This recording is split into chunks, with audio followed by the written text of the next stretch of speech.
Freedom is the air we cannot do without, that we breathe without even noticing it, until the time comes when, deprived of it, we feel that we are dying. It is a startling fact that throughout history, freedom has been considered so precious that some individuals have preferred death to a life in which it is absent. Is life so dear, or peace so sweet, as to be purchased at the price of chains and slavery? Give me liberty, or give me death. Samuel Sharpe, the leader of a Jamaican slave rebellion, upon facing imminent execution in 1831, professed the immortal words, "I would rather die on yonder gallows than live in slavery." Yet freedom is no longer considered what the Norwegian playwright Henrik Ibsen called our finest treasure, as the heroic cry of "give me liberty or give me death" has been replaced by what Aldous Huxley referred to as the cry, "give me television and hamburgers, but don't bother me with the responsibilities of liberty." Instead of cherishing our liberties, many of us are willing to forego them for the mere promise of a bit more safety, security, material gain, or ease of life. But this exchange proves to be a Faustian bargain, for as humans we do not flourish in the safety and security of a caged existence. Rather, we suffer like all other animals. What is more, freedom is an essential, not optional condition for a prosperous society. We need freedom to generate the wealth that supports human life. We need freedom to unleash the creativity that moves civilization forward. And we need freedom to promote the voluntary social cooperation that keeps a society peaceful and prosperous. Poverty increases insofar as freedom retreats throughout the world, and vice versa, wrote Albert Camus. In this video, we are going to provide a defense of freedom, so as to counteract the complacency that many hold with regard to its life-promoting value. To do this, we will utilize the technique of examining a thing's antithesis or opposite to better grasp the nature of the object under study. So what is the opposite of a society structured on the foundation of freedom? It is a society structured on the use of coercive force. Can you not see that there are only two creeds in the world possible for men? That there are only two sides on which a man can place himself? Are you for a free world, or for a world placed under authority? Are you a believer in force, or do you take your stand on the fixed and inalienable rights of the individual? Force used defensively to ward off aggression against one's person or property is almost universally accepted as necessary and justified. But in the modern world, most people accept an additional type of force as necessary, namely coercive force used by centralized governments in order to exert extensive top-down control of a society. But unlike force used defensively, there is not universal agreement as to whether centralized government force is necessary, justified, or whether it even contributes, rather than inhibiting, the order of a flourishing society. Some suggest that the massive centralized states that dominate our world are parasitic, and destined to destroy the societies which function as their hosts. The 19th century British philosopher Oberon Herbert was one individual who opposed the unchecked coercive force of modern governments.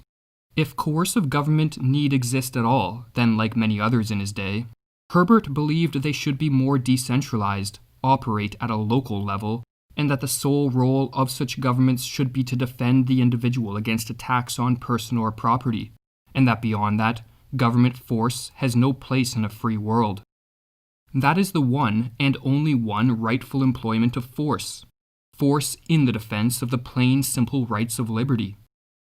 Part of the reasoning behind his conviction was that once you grant a government the right to use force for purposes other than defending the simple rights of liberty, then a whole slew of perilous problems follow in the wake. The real danger begins where any body of persons, central or local, are equipped with powers which exceed those of the individual. Then we prepare for ourselves a formidable source of oppression, from which, as time goes on, it becomes more and more difficult to escape. The first danger of granting a government the ability to control us with force is that, like any occupation, politics attracts a certain type of personality. It is comforting to believe those attracted to politics are the best among us, and that the electoral system prevents megalomaniacs from attaining power. But the lessons of history suggest otherwise. Like moths to a flame, centralized governments attract authoritarian and narcissistic personalities who believe they know better than the rest of us, and who experience little remorse or guilt when they manipulate, deceive, lie, or use force to sculpt society in whatever manner they please. This is on full display in the modern world, as almost all politicians promise they will use the power of the state to remake the world in their image, while rare to non-existent are those who campaign to step aside and allow the individual the proper right to be free.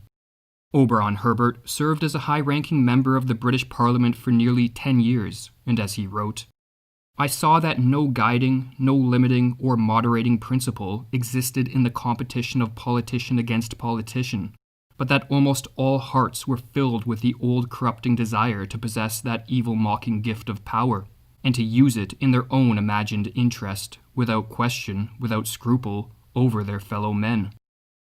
Another problem with granting a government the right to use force to sculpt a society is that it then becomes practically impossible to determine what the limits of these powers should be. If it is right to use unlimited power to take 1/10 of a man's property, is it also right to take 1/2, or the whole? If it is not right to take the half, where is the magical, undiscoverable point at which right is suddenly converted into wrong? If it is right to restrict a man's faculties in one direction, is it right to restrict them in half a dozen or a dozen different directions? Who shall say? It is a matter of opinion, taste, feeling.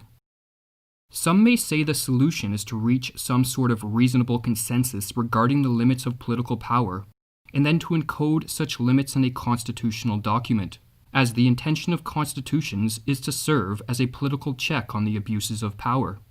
But when centralized governments lord over tens or hundreds of millions of people, it becomes exceedingly difficult to prevent those with political power from breaching constitutional limits through devious strategies and means.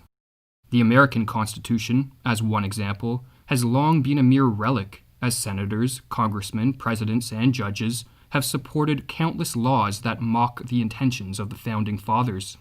And as recent events have shown, the masses are easily duped into accepting constitutional breaching power grabs, so long as they are backed with sufficient propaganda and appeals to public safety, security, and the so-called greater good. The urge to save humanity is almost always a false face for the urge to rule it, wrote H.L. Mencken, or as Albert Camus likewise observed, the welfare of the people in particular has always been the alibi of tyrants. But perhaps the most disturbing problem that arises when a society grants a government the right to use unchecked force is that, in doing so, such a society lights the spark that will, in the words of the historian Arnold Toynbee, kindle the slow and steady fire of a universal state, where we shall in due course be reduced to dust and ashes. For if politics tends to attract the power-hungry, and if political power is exceedingly difficult to limit, then once a society comes under the dominion of a centralized government, then such a government will over time grow itself into a system of Leviathan proportions, which, like a parasite, sucks all the lifeblood from the society it governs. Reflecting on Toynbee's survey of history, the author Kirkpatrick Sall wrote, "Time after time, Toynbee shows that civilizations begin to decay after they are unified and centralized under a single large-scale government. For a centralized government to grow to Leviathan proportions, Herbert believed that the masses must be transformed into what he called ciphers. Ciphers are individuals lacking in moral autonomy, deficient in critical thinking, and incapable of acting with courage. The cipher is too afraid or incompetent to think for himself, and so he submissively regurgitates slogans heard in the media and robotically obeys orders from the political class. These dehumanized non-entities are molded by years of indoctrination in state schools, decades of propaganda from media and popular culture, and constant exposure to numbing and dumbing distractions. The cipher is the man or woman whose spirit has been broken and who is the easy prey of the power-hungry amongst the political class. A nation of sheep will beget a government of wolves, or as Herbert explained, the great trick, the winning of power, requires ciphers, and can't be played in any other fashion. Having once turned men into ciphers, you must appeal to them as good loyal party followers. You can't appeal to them as men, possessed of conscience and will and responsibility. For in that case they might once more regain possession of their suppressed consciences and their higher faculties, and begin to think and judge for themselves. The great struggle for power would die out, would come naturally to its end, when the suppression of self in the making of ciphers had ceased to be. Along with a population of ciphers, a centralized government of a Leviathan scale also requires hordes of minions, or state functionaries, who, as ciphers themselves, dutifully and obediently carry out the orders of the political class. And lastly, it requires a political class, or so-called elite, who, from behind the scenes or on high, exerts increasingly tighter clamps of control, and in the process, suffocates all free enterprise, voluntary exchange, spontaneous action, innovation, hope, and progress, until the whole system collapses in on itself due to its dead weight. The system is doomed as inexorably as the Tower of Babel, wrote Herbert, or as he explains the situation. Try to picture the huge, overweighted, groaning machine of government, the men who direct it vainly, miserably struggling with their impossible task of managing everything. Picture also the horde of countless officials who would form a bureaucratic, all-powerful army, always engaged in spying, restraining, and repressing, forever monotonously repeating, as if they governed a nursery, "Don't, you mustn't." And then picture imprisoned under the bureaucratic caste a nation of dispirited ciphers. Ciphers who would be as peevish, discontented, and quarrelsome as shut-up children, because shut off by an iron fence from all the stimulating influences of free life, and forbidden, as if it were a crime, to exercise their faculties according to their own interests and inclinations. Picture also the intense, the ludicrous pettiness that would run through the whole thing. For those who have not been transformed into state ciphers, Herbert's description of centralized governments may sound ominously similar to the governments across the world which, for decades, have been rapidly growing in size and power. And so, if centralized government is a parasite destined to destroy its host, then it seems as if more people should be questioning the validity of centralized government power, and considering whether a move back towards the foundations of freedom is the panacea needed to find our way out of the absurd contemporary socio-political mess. For as Herbert cautioned, time is a great logician, and succeeding generations will either press steadily on to the system that is the perfection of force, or to the perfection of liberty. On which side, then, do you take your stand?